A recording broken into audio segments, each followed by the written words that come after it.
Assalamualaikum beautiful people. I hope you all are good and you all are safe. Welcome back to my channel One's Thought. So our today's video is about increasing vocabulary or enhancing vocabulary. अब जो मेरा मतलब था आपको enhancing का word बताने का वो यही था कि इससे भी आपकी vocabulary increase हो जाए. Enhance का वर्ड भी आप यूज़ कर सकते हो instead of increasing. Before saying anything let me tell you one thing. English हो या उर्दू हो, जब भी आप कोई वर्ड यूज़ करते हो तो हर एक वर्ड का डिफरेंट मीनिंग होता है.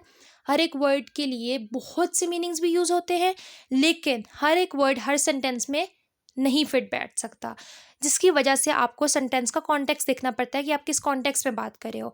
तो जब भी आप वर्ड्स यूज़ करो, जब भी आप अपनी न्यू वोकैबलरी को एनहेंस करो, इंक्रीज़ करो, आपको पता होना चाहिए कि आपने कौन सा वर्ड कहाँ यूज़ करना है, कौन सा वर्ड कहाँ यूज़ करना है, कौन सा वर्ड किस सेंटेंस में सूटेबल है, कौन सा वर्ड किस सेंटेंस में सूटेबल नहीं है.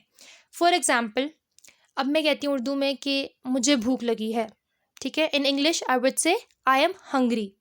मैं क्या बोलूँगी कि मैं हंग्री हूँ, आई एम हंग्री. अब एक वर्ड होता है क्रेविंग, ठीक है, उसको भी हंगर के तौर पे यूज़ किया जाता है. उसका जो मीनिंग होता है वो भी हंग्री के उसमें आता है. लेकिन अब क्या होता है कि अगर मैं ये वर्ड को ऐसे यूज़ करूँ, आई am craving, it is not even a sentence, it is not even giving a proper meaning.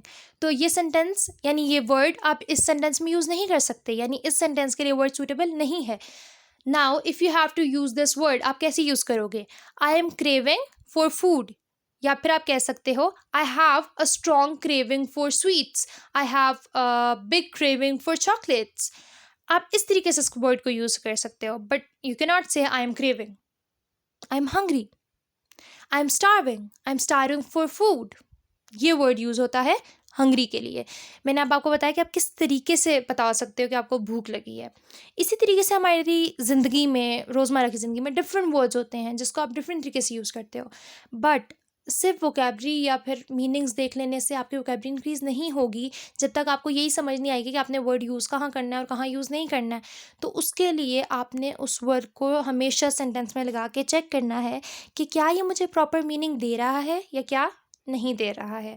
अब क्रेविंग को स्ट्रॉन्ग डिज़ायर के लिए भी यूज़ करते हैं, तो वो वाला वर्ड वहाँ पे कैसे यूज़ होगा, वो वाला वर्ड हंगर के लिए कैसे यूज़ होगा, आपको हर एक चीज़ को अपने जहन में रखना है. सिर्फ वर्ड्स को याद कर लेने से आप कुछ भी नहीं कर सकते. तो वोकैबलरी इंक्रीज़ करने के लिए you should always know the context behind the sentence. अगला वर्ड है थर्स्टी. आप कब बोलते हो? जब आपको प्यास लगी होती है. अब आप बोलोगे मुझे प्यास लगी है, आई एम थर्स्टी और आई एम फीलिंग थर्स्टी, ठीक है. उसके अलावा आप यूज़ कर सकते हो आई एम डिहाइड्रेटेड. डिहाइड्रेटेड मतलब पानी की कमी होना, आपको प्यास ही लगी, आप यही जो है बताना चाह रहे हो कि मुझे प्यास लगी है, मुझे पानी चाहिए, सो आई एम डिहाइड्रेटेड. अच्छा जी, अब आप कहते हो आई एम बिज़ी, मैं मसरूफ़ हूँ. अब इसको आप और किस तरीके से बोल सकते हो अगर आपने ये वर्ड एग्जैक्ट यूज़ नहीं करना. अब इसके लिए बहुत से ऐसे वर्ड्स हैं जो लाइक बहुत कॉम्प्लेक्स हो जाते हैं, but I would rather prefer कि आप मत ऐसे वर्ड्स यूज़ करो जो कॉम्प्लेक्स करते हो और अगला बंदा आपका मुंह देखता रहे कि भाई सीधे तरीके से बता दो क्या बोलना चाहते हो. तो आपने हमेशा ऐसे वर्ड्स यूज़ करने हैं जो सूटेबल हों, जो अच्छे हों. अगेन, ज़्यादा फैंसी वर्ड्स यूज़ करने से नहीं पता चलता कि इंसान को कितनी अच्छी इंग्लिश आती है. इंग्लिश अच्छी उसी को आती है जिसकी ग्रामर अच्छी है, जो अच्छे तरीके से बोल सकता है या अपना अच्छे तरीके से मैसेज कन्वे कर सकता है. आप बहुत हार्ड वोकैबलरी यूज़ करोगे, it is good to go जब आप कुछ लिख रहे हो ऐसा जिसमें आपको फैंसी वर्ड्स यूज़ करने हैं. नॉर्मल कन्वर्सेशंस में बहुत ऑकवर्ड हो जाता है जब अगले बंदे को मीनिंग ही नहीं आता और आपको उसको मीनिंग बताना है कि मैं ये कहना चाह रही हूँ.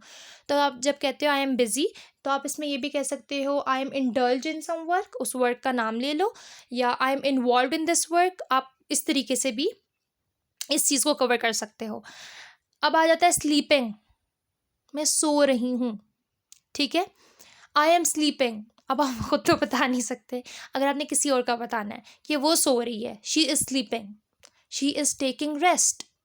दोनों सिंपलेस्ट हैं और दोनों एक अच्छा सेंटेंस कन्वे करें, एक अच्छा मीनिंग कन्वे करें. इसके अलावा अगर कोई फैंसी वर्ड यूज़ करते हो अजीब लगता है, आप नैप का वर्ड भी यूज़ कर सकते हो उस जगह. फिर आ जाता है हिकअप्स. अब बहुत से लोगों को मे बी ना पता हो, हिचकी जो आपको आती है ना उसको हिकअप्स कहते हैं, ठीक है. फिर उसके बाद अब हिकअप्स को भी आप सेंटेंस में आराम से यूज़ कर सकते हो. अब एक बात याद रखिएगा, बहुत से लोग जो है हिकअप्स को और स्नीज़ को दोनों को बहुत ना एक दूसरे के साथ वो करते हैं, क्या कह सकते हो आप, सेम सेम कंसिडर करते हैं, सेम नहीं होता। हिकअप्स हिचकी है, स्नीज छींकोगे उसमें आ जाता है, ठीक है। फिर आ जाता है शाउटिंग, तुम मेरे ऊपर क्यों चिल्ला रहे हो, why are you shouting at me. या फिर शाउटिंग के लिए आप यूज़ कर सकते हो yelling, why are you yelling at me, ठीक है। फिर आ जाता है गल्प। अब गल्प का वर्ड क्या होता है, जब आप ना, अक्सर आपको मामा कह देती होंगी इंसानों की तरह पियो, क्या खड़प खड़प करके पिए जा रहे हो, तो वो गल्प होता है, ठीक है। अब गल्प किस वर्ड में यूज़ होता है कि why you are gulping the water, ठीक है। गल्प करके क्यों पी रहे हो, उसको तमीज़ से पियो, आराम से पियो, क्विकली क्यों पी रहे हो, आराम से क्यों नहीं पी रहे। अब उसकी जगह अगर आप गल्प का ऑपोजिट देखो तो वो होता है सिप बाय सिप, कि आराम से सिप बाय सिप पियो, ठीक है, आराम से सिप ले लेके पियो।